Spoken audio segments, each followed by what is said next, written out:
Hello everyone, my name is Aidar Zhumabaev, and in this video tutorial I will show you how to delineate a watershed.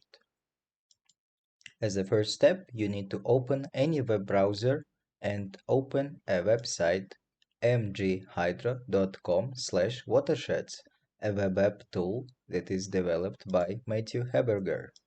Once you open it, you need to click Options and check the box that says Make the results downloadable. It is the very important step.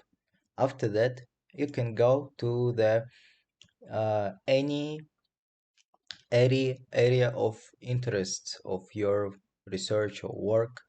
In this video, we will do the Zarafshan River. That is located here close to Samarkand city.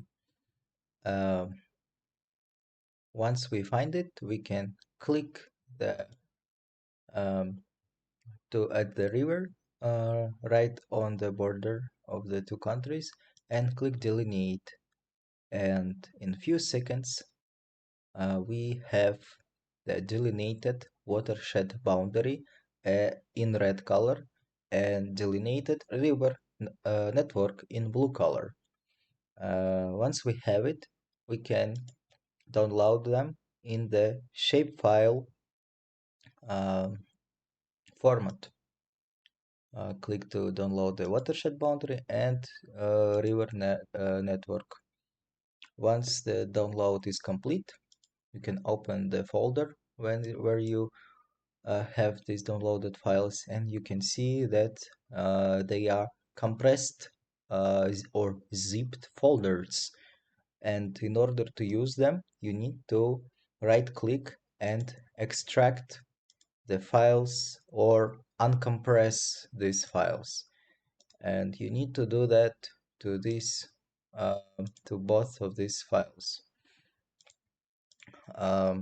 Once this step is complete, you need to open the QGIS or Quantum GIS and find in the folder the watershed.shp file. It's important that you need to have this shape file and just drag and drop it into the QGIS, and the same for rivers. Find the SHP file and then drag and drop it. Once we have it, we can do some we can make these layers more beautiful, more appealing to the eyes. Right click on the layer watershed, go to the properties, symbology, click on the simple fill, and here on the fill color we can make it transparent and the stroke width a little bit wider, and the stroke color must be black. Apply, OK. And the rivers, same, right click, properties, symbology, simple line, color, click and choose any color you'd like, but I prefer blue one for river network. And here you have it, the delineated watershed boundary and delineated river network. Thank you for your attention.